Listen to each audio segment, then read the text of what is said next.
Everyone, welcome back in. Betsperts Golf here for a little discussion of the People's Open, Waste Management Phoenix Open. Let's discuss a little bit of Pebble Beach. What's going on, Andy? Yeah, Pebble Beach is awesome, but the vibes in Phoenix are always immaculate. Even when the people are getting out of control, I don't know. Like, I don't want to come off just be full like old creepy man Andy, but I mean, if the weather's nice, this is the one tournament where you're going to see girls dressing the way they're dressing. Like it is a different crowd. It is not, you know, just a whole bunch. I've been to the 3M. It is just a whole bunch of middle-aged dudes watching golf. The Phoenix Open is quite a different crowd. It's like Halloween down there, baby. So don't go full GRP on us right now, okay? I know. I'm trying not to, but I'm just saying, like the atmosphere is quite a bit different than let's say the 3M Open. Obviously, a good field. It's fun. It was a signature event. The first year we did signature events, which was fun but felt unnecessary. And I think of all the things the PGA's blundered over the years, that's the one thing they did nail. You don't need to make this a signature event. There's going to be people that come play this. There's going to be top names. If Xander wasn't hurt, he'd be here almost certainly. Mm-hmm. He likes coming here. He's been here, several times. He almost won it the one year when it was him, Scheffler, and Sahith down the stretch there. Obviously, he's a very good golfer. He's almost won a lot of tournaments. But Scotty, Hideki, Burns, Sung Jae, Siwoo, there's some big names that still come to this, despite it being a lesser than event. It feels like this weird stratification that we have where it's like majors, Siggies, playoffs money-wise are there, but playoffs are definitely like the bottom rung. But majors and Siggies now, and then you have normal ones, and then you have like the alt field stuff, and maybe even some of the tournaments that nobody gives a shit about. Detroit, Minnesota. God, what's the other one? The Mexico Open doesn't get a lot of love. No. That's in a few weeks. I don't know why people don't like that. It's a fun resort course, but this is another tough one to solve because we got some good golfers here, and Scotty's price is what it is. It is like plus 250 to 3 to 1, and that is a pretty obscene number considering it's a full field event.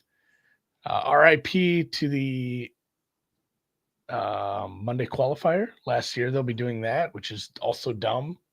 Those are always fun stories. Like, if you love an amateur, you're going to love a Monday qualifier. Like, I don't understand some of the decisions they're making.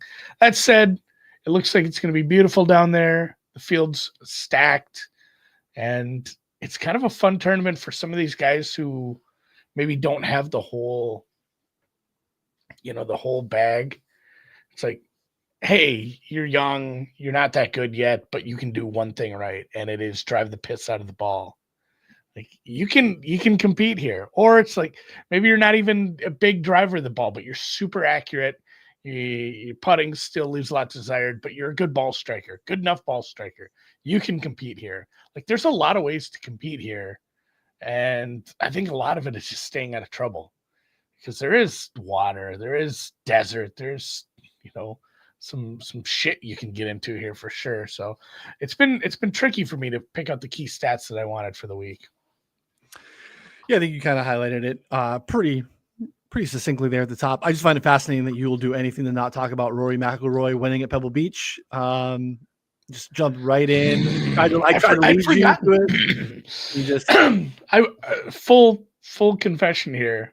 We just hand waved ourselves at the flu and went with A-Bear for one and done, the signature event. So double bad. Yeah. Didn't get any money in a no-cut event, and you burnt a really good card. So, like, I was just feeling so bummed out. I legitimately did not watch golf Saturday or Sunday. Hardly at all. Okay. I watched fucking tennis. I watched the Linz finals. I watched women's tennis.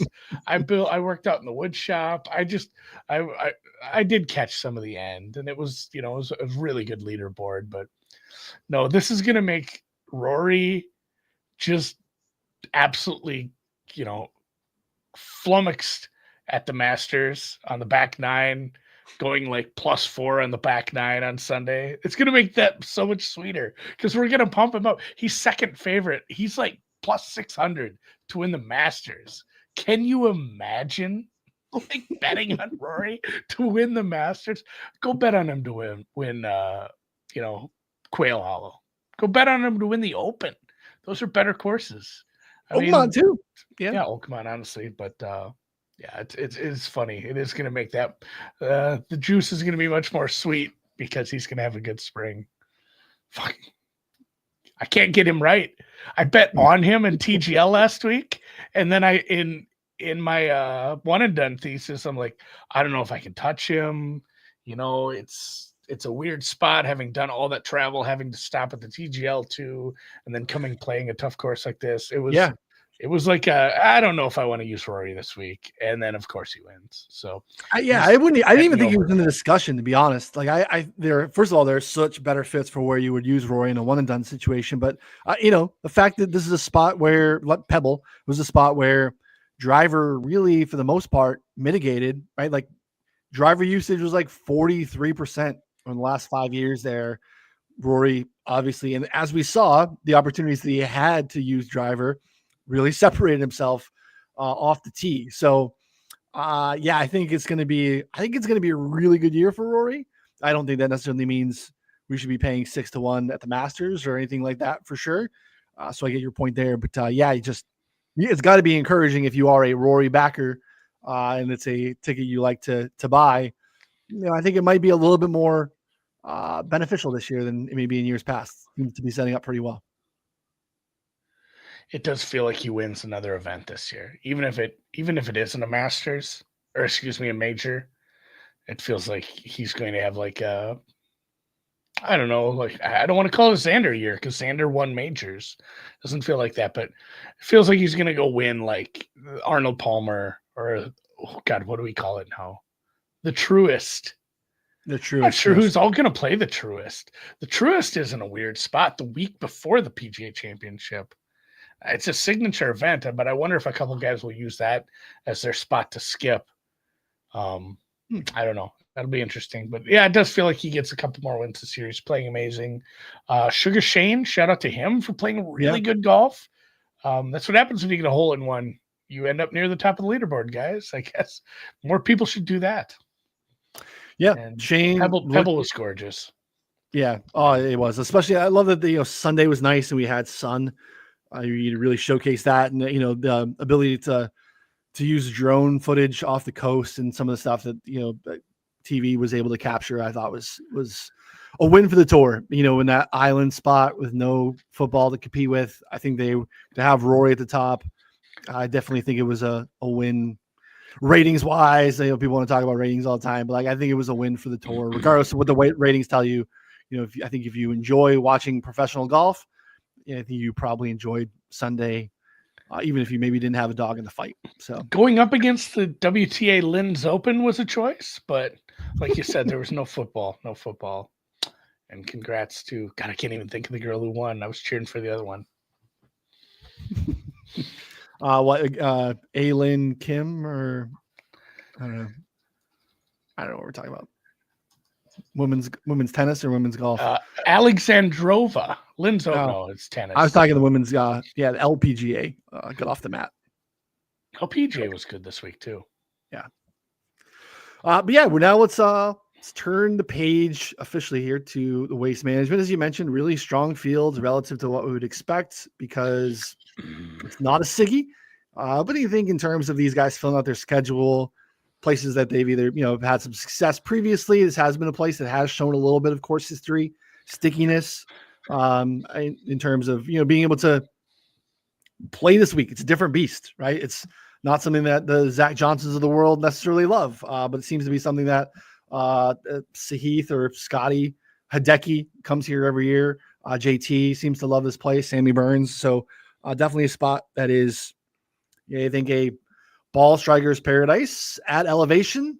Because I think that's really what we see here. As you mentioned, I think there is some trouble to be had off the tee. It is not penal rough. Rough is actually I went from 2.5 to 2 last year. but you want to be able to keep the ball in play because wayward drives could result in the water, could result in you being, in the desert behind, rocks or trees or You can rattlesnakes. move those rocks. You can't move the rocks. Go find the footage. Tiger getting like 8 guys from the gallery to move a boulder, a small boulder the size of a large boulder. Yeah, like you said, the rough isn't bad, and there's plenty of spots where I don't think you need to be like super accurate, but you do have to look for the guys that are really squirrely, that can really snap hook something and like, that is inside a cactus. A roadrunner just ran away with that ball. We got problems here. Like you said, there's some water, there's some other issues, there's some spots where you can end up in some bad terrain and just out of position. And there are some spots too, depending on the pin placement. 17 comes to mind, and I think it's just because I stood there for a long time one day. There's collection areas, and there's there's short grass collection areas, but they're still tough. And there's a lot of pin placements where they leave you short-sighted in those, where they know, hey, people, I think 17 might have water to the left. It does. And then the collection area is to the right. So people try to shape their shot away from the water. They miss the green and they go in the collection area. And if they want to, then they leave the pin on the right side of the green, and you've got no green to work with. Even though you're not hitting out of the rough. You're hitting off a nice little piece of carpet there. But it's still such a tough up and down for these guys because they just can't manage to keep the ball close to it. So you see people get really passive on that, and it almost makes it worse when you play 17. And then, obviously 16 is a lot of fun. It's a good closing stretch. Whole back 9, I think. I will say, we shit on these TPC courses sometimes for being very homogenous and not being, cool, like Torrey, like Sawgrass, like cool, just cool golf courses. But they do a good job of some of these closing stretches. And then again, back to 3M, it reminds me of that, where it's like, hey, there's a par 5 with there's a par 5 here where you can get wild with it if you want to try to carry the water in too. That's the only thing you can do when you're in one of these inland courses and you don't have a lot of terrain and whatnot. Fucking throw a big pond there. Like, you want to go for this 5, you're gonna have to go over the water. And then, with the pre-rollback, which hopefully is coming someday, there's still plenty of guys that can make that shot. So it is fun as far as the risk reward shots that you have here. Yeah, the back 9, it leads itself to some pretty wild swings. Is why I think we've seen so many like playoffs at this event. You see a lot of close golf. It's rarely a blowout at this event. So I think that because the ability to be aggressive, drivable par 4s like you're talking about there on 17. There's just a bunch of other spots where, we only have the 3 par 5s because it's a par 71, but they're reachable for the aggressive crowd. And looking at, going from green percentage, I think matters this week too. You want to be able to get those guys that have, whether it's just kick in birdie or maybe you leave themselves an eagle chance. Those are some of the opportunities that guys can take advantage of, considering the par 4s are, average to a little bit harder, right? So you need to be able to make some headway on those par 5s this week. So from a stat standpoint, I think you're touching on it a little bit here. It is fantastic. And the best example of it all is something we talk about all the time. We talk about driving accuracy. I'm a broken record with it, but it is a distance from the edge of the fairway week. Off the tee, right? It's kind of, I was hoping you'd lead into that. I was kind of alluding to it, but I didn't want to stomp on your distance from the edge of the fairway thing, because it is like, you don't have to be crazy. It doesn't have to be dead center, but you can't be, you can't be off in the cactus fields. Yeah, don't just use total driving as a blanket thing, even though you're going to read about it a lot and people talk about it a lot, because driving accuracy, to Andy's point, is not capturing what we're looking to this week. We want distance from the edge of the fairway because we don't really care if you're in the rough. It's not penal rough. Guys will be able to hold these greens, especially with distance plus distance combined with keeping the ball in the fairway or just off the cup. You don't want guys that have the ability to spray it, ending up in the water, ending up in the desert. So you'll see that, and you go through the rabbit hole and look at guys that have a massive discrepancy between their driving accuracy numbers and their distance from the edge of the fairway numbers. That tells you the misses are bad. And if you're just using the binary yes, no fairway number, you're not getting really a true story of what you're trying to get from the data.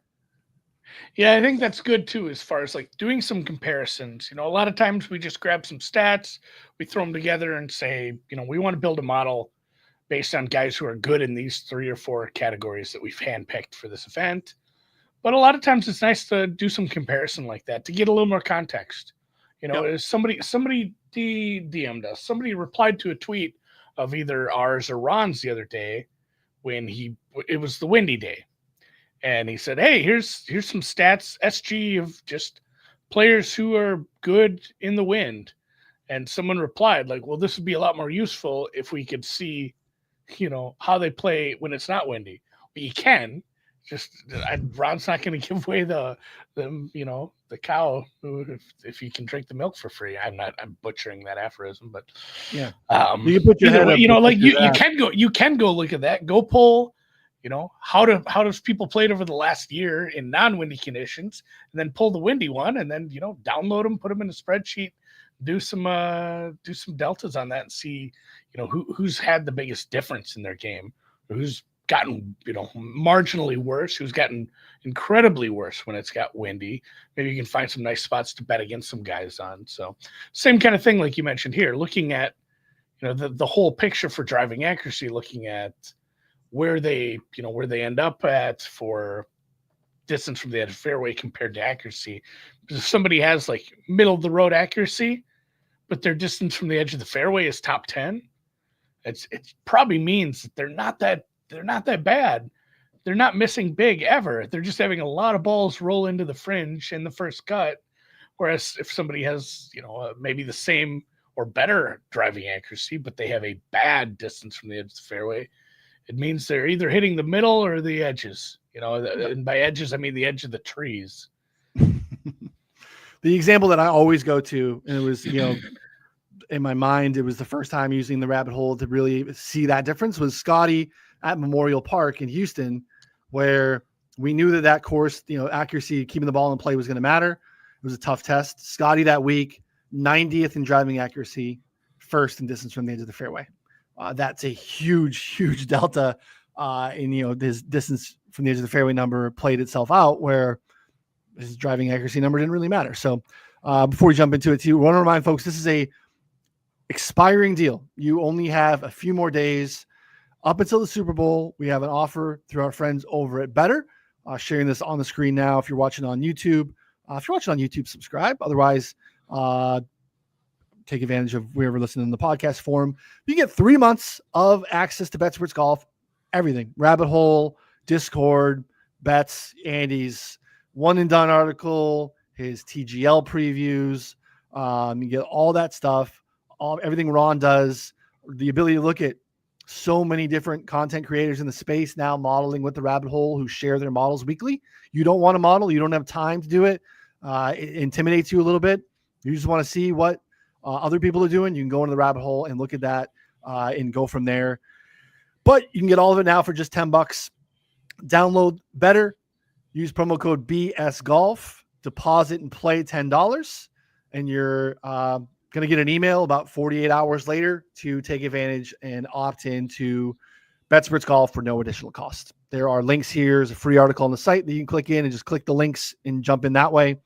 They will match your first deposit up to $250. So if you like these types of games, take advantage of that free money. But all you need to do to get access to Betsperts Golf is deposit and play $10 on Better. And you'll get 90 days.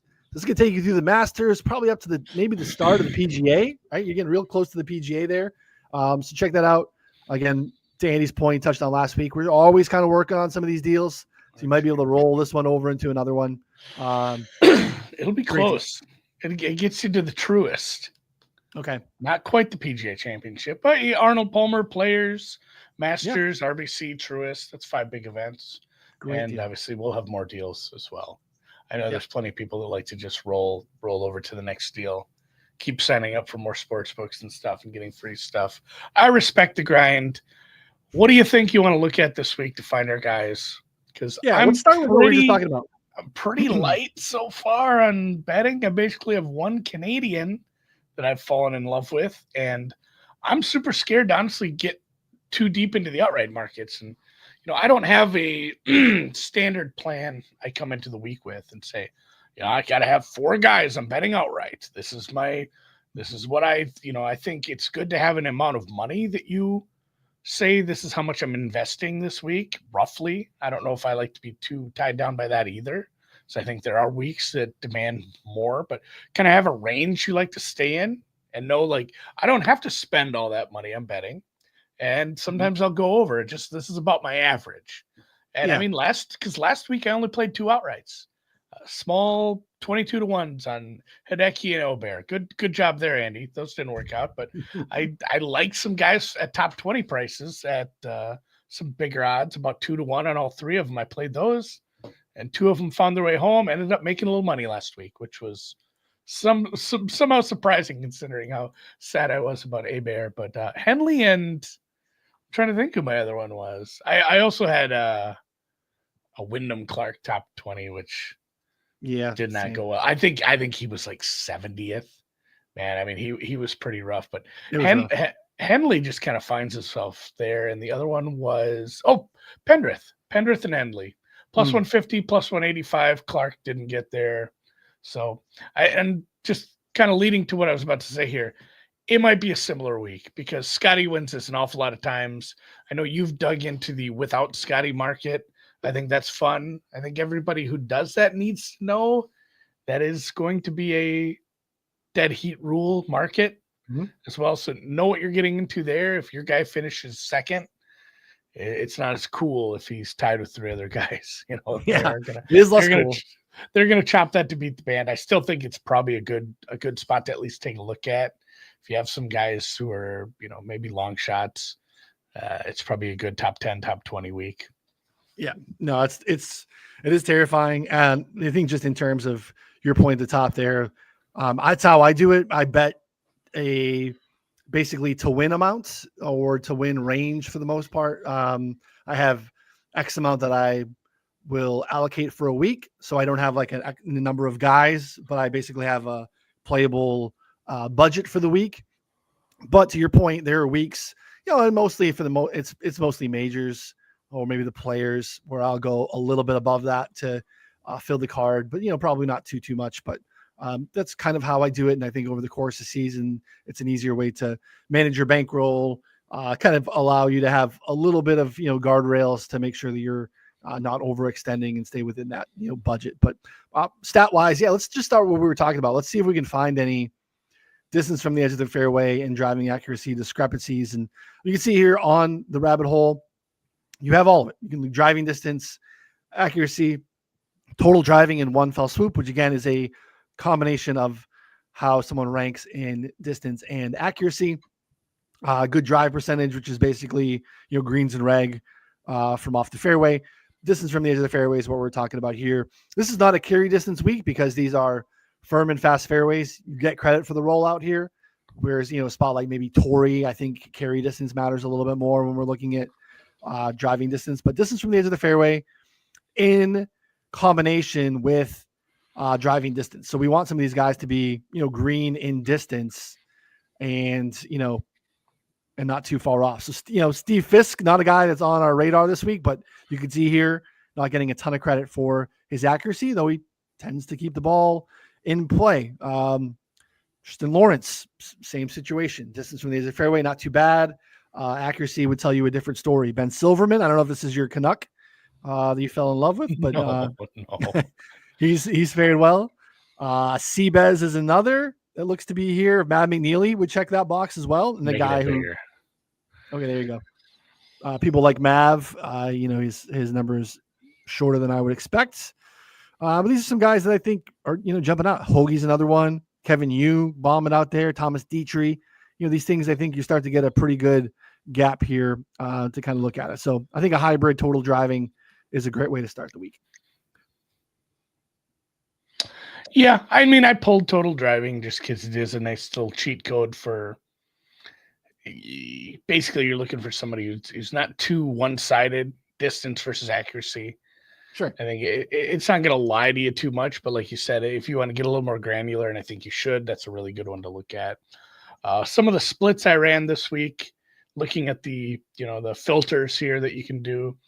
really the only thing I've run outside of looking at desert golf, and that's in the main menu. I did some driver heavy stuff. It is a driver heavy course. You're going to pull the driver out a ton. There's not spots where you're going to need to lay up or, kind of club down, I suppose. So I did do some splits on driver heavy stuff for a few things I looked at. And, it does change things. I looked at desert golf, but there's so few courses that are, qualified for that it's not a huge sample. I did look at course history here. It's funny how, there are some guys who have played pretty well here that just kind of fit in and don't really need the form coming in. And then obviously, no matter what you do, anything I just listed, you're just going to have Scotty Scheffler on the top. I looked at who made the cut. For one and done, in my one and done article, I always start with like cut percentage, just like, hey, who's like safe? Who's been, because you get a lot of the good players at the top there, but there's always going to be some funny names where like, man, this guy's made 80% of his cuts over the last 2 years. And it's funny because you run into Scotty at the top there too. 100%, just 100% of cuts. It's a big sample too. Just 100% everything. 100. It's like 100% top 40, 100% top 30. It's just an embarrassing top of the board for everything you do. His top 20 rate is like a lot of guys good golfers miss cut rates, which is absolutely bonkers. Yeah, but you can see here on the data sheet here, driver usage at this course over the last 5 years, on average, 85.3%, almost 20% higher than a PGA Tour average. So it is a spot where you should go into the filters, even for driving distance and for distance from the edge of the fairway, I think, and filter from this view. So I think it's a great way to start. So I'm going to build the hybrid total driving instead of just clicking on total driving. If you look at the top of driving distance with driver heavy, Ben An, Minwoo Lee, Wyndham Clark, Rasmus Højgaard, and Cam Young are your top 5. Some other names that probably not surprise you right behind it. Cam Young was a pretty fun one, real quick. When I sorted by made cut over the last 2 years, he was basically tied for second behind Scotty, making 85.7% of his cuts. But then as you go further down, like his average finish position was like in the 40s. And he was, just bright red on top 5. Like he is constantly making the cut and then doing nothing with it. He was, near the bottom for top 5s. He was pretty low for top 20s compared to everyone around him. It just, it is truly scam young. Like getting your hopes up, putting together one really good round, showing up for the weekend, and then not doing anything. And I just have to say this out loud because a lot of the stuff I've looked at this week has pushed me towards Cam Young. I just got to remember that I can't do that. I can't do that with money. Like it's just not a good use of American dollars or loonies or whatever you're betting. I think at this point, hold your loonies. I think we kind of, if you consistently back Cam Young, I get it where you're locked into some of these guys. I do it myself sometimes. Like you can't possibly fathom like burying so much money over the course of 3 years, 4 years now and not be there when it finally happens. And the price is probably advantageous this week because I saw there were 70s out there in the market, which is, a big number for a guy that does have the skill level that he does, but like hasn't got there yet. It's tough to do, but distance from the edge of the fairway, driver heavy. I'm going to keep that filter on too. You can see Scotty at the top of that. Not surprising there at all. All right. So those are two. We have our hybrid total driving. I don't know if I got rid of all my other stats. I'll try to do that as well, but we have a lot of other stats in there when we build the model. But what else do you want to look at? We looked at, I think off the tee covered here in terms of ball striking or approach or. Yeah, I don't know how much I want to, double up and double count stuff like that. I think it's good. I think that's our model. Just the total driving? Just total driving. No, like I mentioned, there's collection areas. I think it's probably worth looking at some around the green stuff. You do have to be a decent chip, Maybe we go look at the course as far as how much it matters here.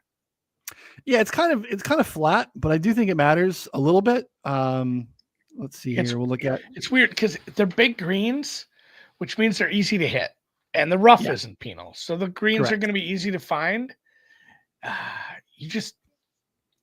you do see some dumb 3-putts here, and that's what costs you because they're bigger greens or spots where you don't get up and down. You should have scored on that hole and then you didn't because some bad chipping. I just don't know how to enunciate that. Yeah.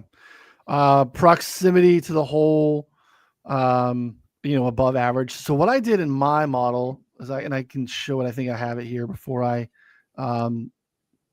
delete this and try to get rid of some of it here. I went around the green. I got real granular because I wanted to look at let's get in the weeds here. I went around the green proximity last 2 years and I pulled out long rough. I went short and average. These are fast greens as well. So I want to, how close are you actually getting from a proximity standpoint on these faster greens? Because I think that matters a little bit too. And then I actually got into the rough and fairway surface. We have a fescue mixed Bermuda rye situation. It's actually a pretty decent sample size. So I don't know if that's the right way to do it. I typically don't add this much. This is actually probably, fairly confident this is the most different filters that I've ever applied on anything. But I thought that was actually probably the best use of what we're trying to capture this week because it is unique. You're pitching off the short stuff and the surface matters, and these are fast greens. So I want to know how more so than your scramble rate, which is going to tell me how much you're actually you're putting well, and that doesn't really matter here as much. How much are you keeping yourself in range of maybe a inside 10-foot putt? Sure, I like that. So busy, but I'll leave it in. Yeah. I'm fine just using that then. Okay. Rich is asking about one and done. Like we said, it's not a signature event. So it's a small purse. It is the regular size purse, however you want to put it.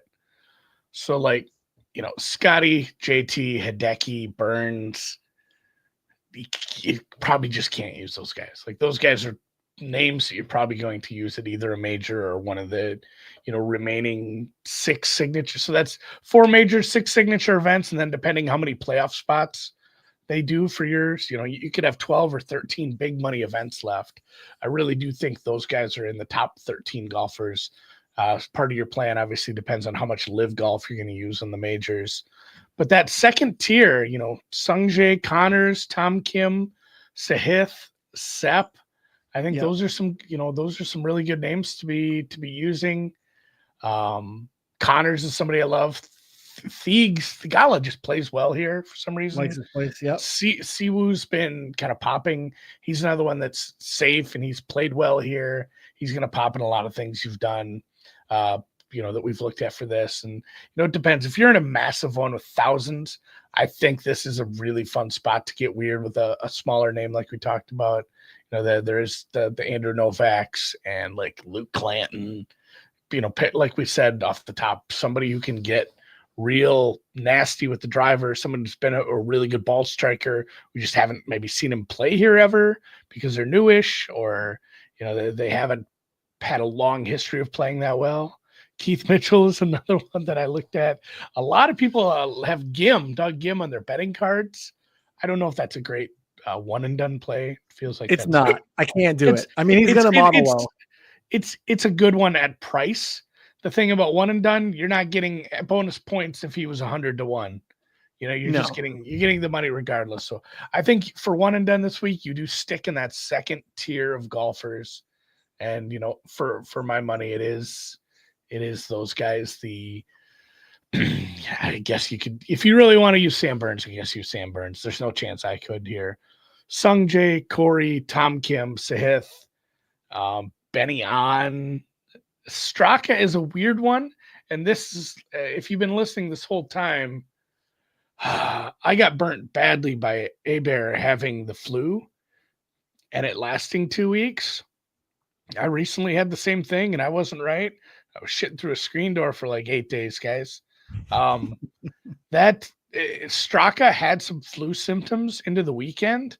So I am terrified to bet on this guy. He is modeling well. He is playing so good, but I need a little more information on Straka before I'm pulling the trigger on him because he's a guy I'd love to be using at some of these, mid to lower tier events throughout the season, and I'm kind of scared of him. Ronnie points out that Jake Knapp recently moved to the area. Yeah, he's played the course a bunch. He kind of fits the ball striker mold as well. He's a nice one. If you have like 10 entries into one of those huge ones, I think you take 2 or 3 of those and get weird with some names down the list, like Knapp, like Clanton, like Mitchell, like Novak. Love that for sure. Yeah, it depends on how many you have. To your point, like you're still at the end of the year going to use, right, 35, 40 guys, like, depending on the size of your thing. Do you feel like Doug Gim gets one of those spots? I don't think you're going to look back in the year. I mean, obviously it'll be results oriented, but I don't think you should be earmarking Doug Gim like, oh, is this the right spot to use a guy like that? Because you're going to have someone later in the year where you're like, why didn't I play this guy? Like this guy didn't, to try to jam him in a spot you don't need him because you probably should have used him at a place like this. Yeah, Doug Gim's not in my, I list 50 guys and then I put them in tiers. I say, hey, these top 7 or 8, there's no chance I'm not using them at a big money event. And then like the next 10, it's probably in a big money event, but I can't use them all. And then you have like 5 live guys that are viable. And then you should list like, the next 30 people down to like the top 50. I really don't know that Doug Gim is in that list. He's not. There's going to be some events like what's the one right before the playoffs? Wyndham, 3M. Some of those events where you're not going to have a lot of big names. There's a possibility that Denny McCarthy or like Aaron Rye is the biggest name you're going to use there, and you're going to be fine with that. Those guys are going to fit in there, but it's not going to be like, well, Doug Gim's a favorite here. Yeah, I got to use him. No, I agree with you. I think that mid tier, that Connors tier, I think is probably where you should probably hang out this week. So, Tom Kim, right? You don't feel bad about Glover. Yeah, sure. Ball striking the hell out of it. I mean, Glover's another weird one. Yeah. I mean, I want him to be able to pound the ball a little bit more off the tee versus what he typically can do. But yeah, I mean, fine. Relative to Doug Gim, I'm definitely on the glove there as well. So, all right, I left a few things in the model. I think based off of our discussions, we could be okay. But you can tell me if you want to leave anything else here. So I have the around the green proximity that I touched on. I also have going for the green percentage, which I think matters a ton. Ron touched on that a lot in his article too. Just the aggressiveness, the ability to, make sure that you are taking shots on those par fives. That's kind of got an additive distance to it as well, because obviously it's not just aggressiveness. It is, do you have the length to get there and hold the green to give yourself a shot there too? I have birdie or better percentage in here as well. So I think you need to be able to score, bogey avoidance as well, bigger greens. Again, you can just tell me to delete any of these if you don't, or you want to add anything else. And then I also have the driver heavy and the distance from the edge of the fairway that we added to. But we don't have anything like ball striking specifically, and we don't have anything, I guess, from an approach standpoint. If you wanted to make a case for either of those. You could just do straight up approach. I mean, you're right. We didn't truly do ball striking. We did a lot of off the tee stuff. But I think you can just add straight up strokes gained approach. Simple. If you want to do something proximity, I know you hate proximity. I hate it less, but I still hate it. The only spots I don't hate it as much are bigger greens, where, hey, the greens are easy to hit. So like greens and regulation numbers are going to be a little bit wonky here. And, at the same time, you do need to leave yourself in a spot where you have makeable putts. So proximity probably matters here. Yeah, so greens and reg a little bit higher than the tour average event. You can see overall proximity a little bit higher too. So to your point, like you're going to hit the green, but you're a little bit further away. So you can make the case for overall proximity. I like it. I haven't looked at it, so let's just do approach. Proximity. Do you want me to put a bigger green filter on, or just maybe weed out small greens? I like that. Yeah. Maybe a bigger sample, a longer sample. We'll see what this gives us. But yeah, large greens, because I think that is kind of a hallmark here. The greens are big, they're easy to hit, but if you want to win, your approach game has to be, finding yourself a lot of 15-footers and in. Yeah. Yeah. This is last calendar year. We're getting a Oh, good that's a sample on good these guys. sample. Overall proximity. Overall proximity. Luke Clanton. More Luke Clanton. I'm telling you, this kid is good at the game. Max Greavy right behind Luke Clanton, Danny Berger, Will Gordon, who also has some distance to you too. Maybe that's a bomb, DFS bomb too at 6,300. Michael Kim, Chan Kim, the Ek Goat. I almost bet Ek Goat. I like Doug Gim, good. Yeah, Doug Gim right there as well at the rounding out. So Bryce Garnett, Akshay there rounds out your top 10. All right. Overall proximity. Small greens out, average and large. All right. I think we're good. Let's see what we get. Build it. Refresh it. Let this come up because it's got our proximity on it. All right. This is Andy and Noonan. I need to name this one better. That way I'll make it a expert model for people. Again, I'm going to give a shout out to a new addition to the expert ranking section. Our guy PGA Tout at PGA Tout on Twitter. John Hausbauer, you can find on the lines, one of the best previews on the site. You can get John's model now in the expert rankings report as well. So awesome to see again. Joe I, Tour Picks, Andy Lack, some guys from his team, Matt Vicenzi.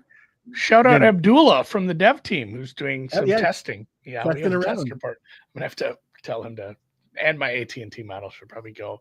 How much do you want to do for your blended total driving? I think that should be at like 30%, and approach should be at like 30%, and then everything else can go from there.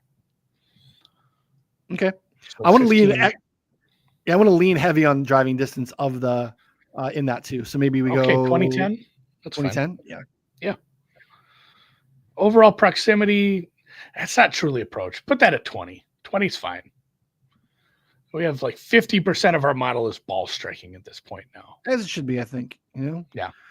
Bogey avoidance. I just want to capture a little bit. I don't care about it too much, but I kind of want to see it. Birdies mean a little bit more to me. Let's see. Around the green, what do you think? I mean, is it 10? Can we get away with 10? Yeah. Let's see. This is a big number here. So maybe we're going to have a little bit of extra weight. Yeah, go down to proximity. Add that to 30. Make it bigger. That's approach. I mean, it's essentially just a different way to look at approach. It is a ball striker's course. We're going to save it as expert report. We're going to model and generate.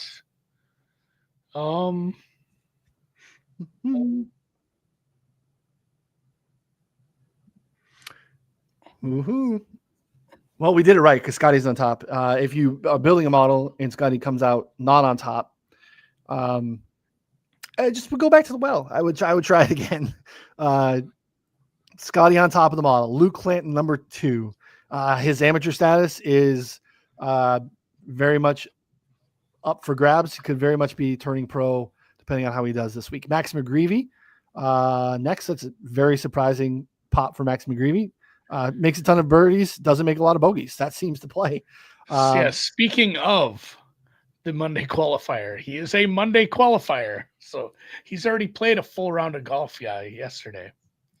Yeah, proximity numbers were really good too, right? Distance, edge of the fairway stuff, not great, but a lot of the other stuff looks pretty good. Berger 4, Alex Smalley 5. I mean, this is some DFS darlings down here, right? Like real cheap lineup builders. Mitchell 6, Bobby Mack 7, Gracerman 8. Excited. I'm interested to see what's going on with Gracerman. WD with a hand/wrist injury last week at Pebble, like a free check. So I'm wondering if there's something to be updated there. It made me a little bit nervous about Gracerman. Ben Ann 9, Wyndham Clark back in the mix 10. Obviously getting a nice bump for going for the green, make some birdies, driving distances plus. The rest of it is not great for Wyndham Clark, but Kurt Kitayama, Sanjay, top 12. So anything jump out to you? Obviously, some fun names if you're building DFS lineups this week. Yeah, I talked to somebody about Bobby Mack yesterday, and I can't remember what we'd said. He was another one where the ball striking is elite and his putting numbers are shit. Mm-hmm. So, go back to the course overview, I guess, for a second, and look how much weight we should be putting into putting here, because I don't think much. it feels like it matters every week, but Sure. compared to the course average, Yeah, I mean, one putt percentage is lower, 3-putt percentage is higher, which is why I have birdies or bogeys in there. Same thing, 3-putt avoidance, so, more 3-putts, from 25 plus feet as well. So yeah, I mean, it matters, but again, you look at the history of winners here. It's basically an average stop for putting stats. Yeah, it's not something you need to be focusing in on. Okay. So that's kind of why we have scoring versus putting. If that makes sense. Yeah, I guess I'm still fine with Bobby Mack, especially DFS or top 20. We look at the top, we're filtering by DraftKings salary, so it gives you a sense of some of the better guys here and where they model. JT not modeling super well. Bogeys are a problem for him. Hideki, distance from the fairway. Hideki has some bad misses, right? Interesting to see the proximity number for JT be a problem. Actually, for a lot of this tier, is the overall proximity number is not really good for a lot of these guys, which is very interesting. But I'm guessing Corey Connors is your Canuck. Yeah, he is. I'll bet him. He's my only outright so far that I've really settled on. I was going to say, I don't want to go nuts with the outrights because, Scotty just eating up so much of the top. Corey Connors at 50-1 or better is too big of a number. Honestly, Sahith at 40 or better is probably too big of a number. Those are the only guys I've been real interested in.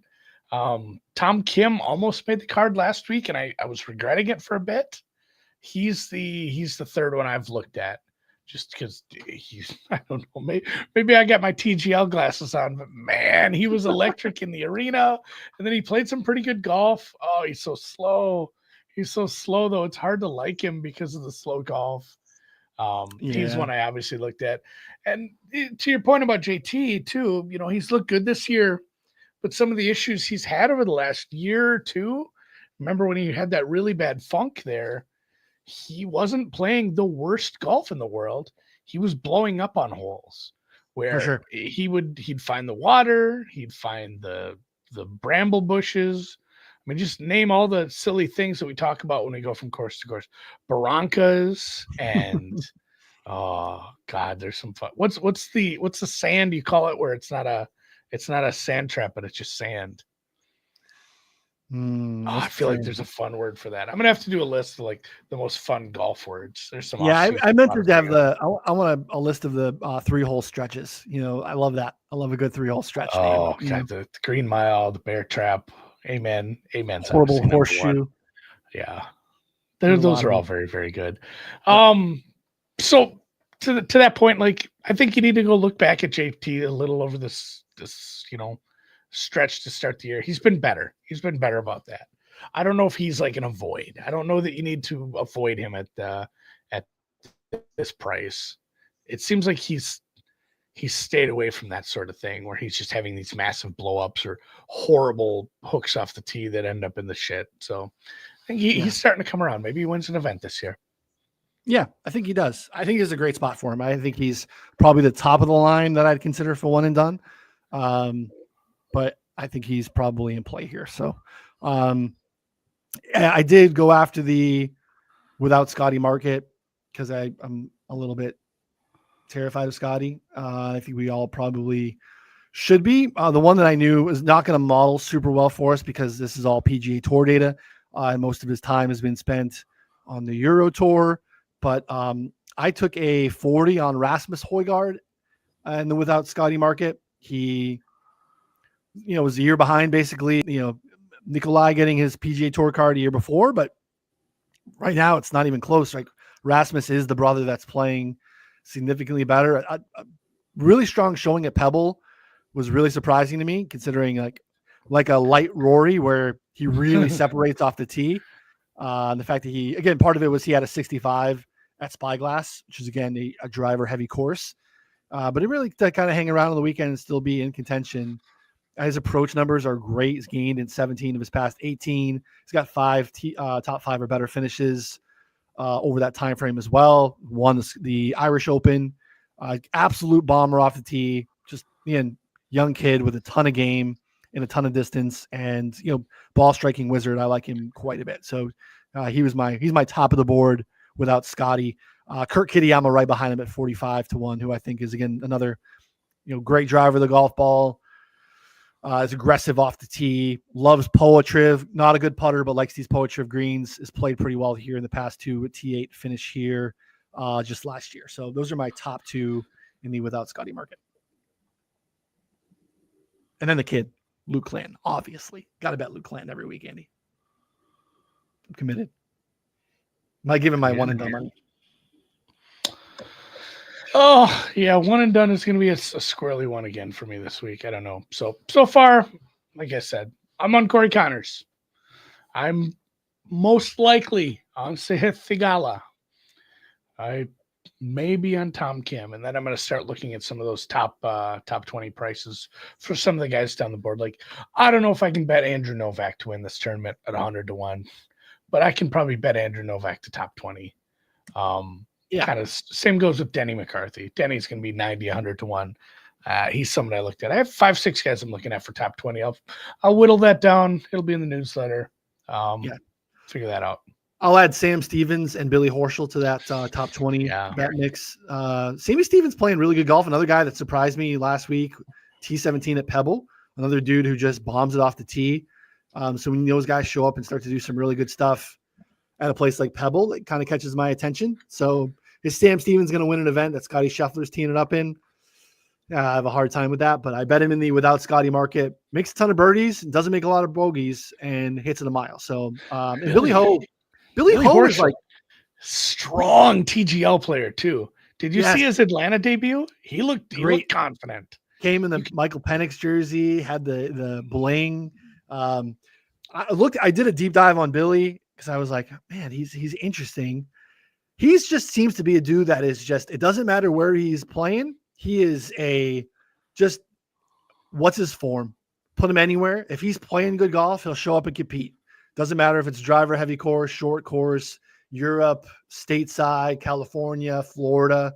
If he's just kind of on a heater, he's in contention. So he's, if you just kind of go to his player page and look at his finishes, he just groups together really strong golf, and then he's just nowhere to be found for a month or two, and then kind of comes back. So right now we're kind of in the middle of it with Billy. So top 20, like you said, I think I like that 65-1. Sony cut doesn't make the cut at the Sony. 51st of the century goes out there, does the dirty bird, gets his shit on, wins as part of the Atlanta Drive powerhouse. Top 20 American Express, top 10 Pebble Beach.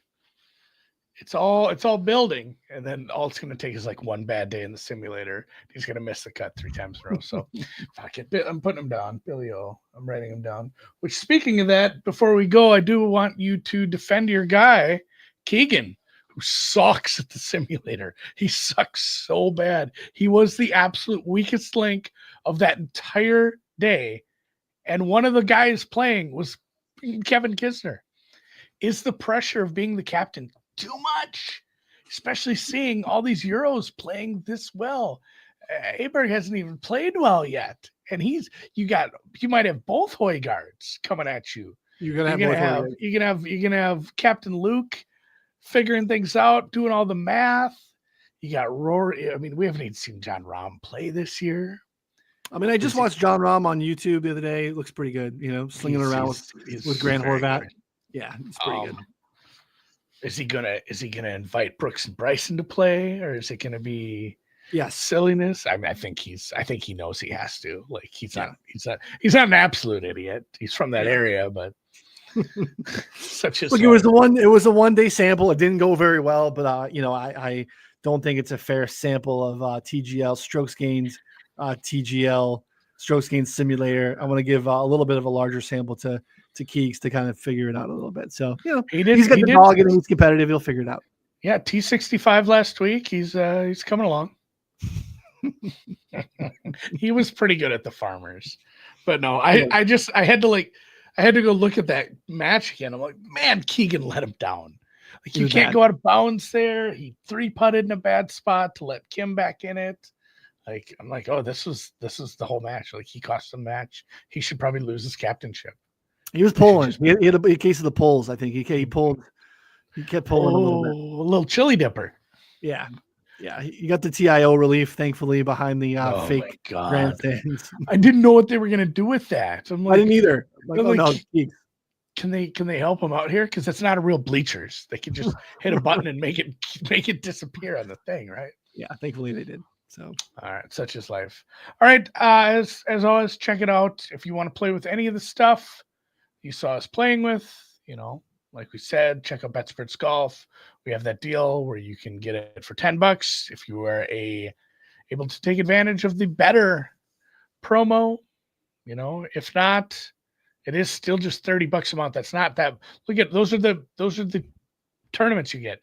Waste Management, Genesis, Mexico, COG at Palm Beaches. Arnold Palmer Invite for $30 a month. And truthfully, if you DM me, I will send you a coupon code to get an even better deal. DM me and at AndyMSFW, Ryan at RY Noonan, Ron even at PGA Splits 101, or we're on Twitter at Betsperts Golf. You can find all our stuff at betspertsgolf.com. There's a bunch of free articles like Noonan had alluded to earlier. I do a one and done article. I have a TGL preview up for tonight with a bet I'm making. I'll have a live preview coming this week for Riyadh. And obviously plenty of stuff covering the Waste Management Phoenix Open as well from both betting and DFS with Ron's gorgeous course preview. So check all that out, betspertsgolf.com. Appreciate you joining us. Hit the thumbs up on the way out if you joined on YouTube. If you listened in pod form, I would love a 5-star review. That's the only thing that keeps me going. See you guys.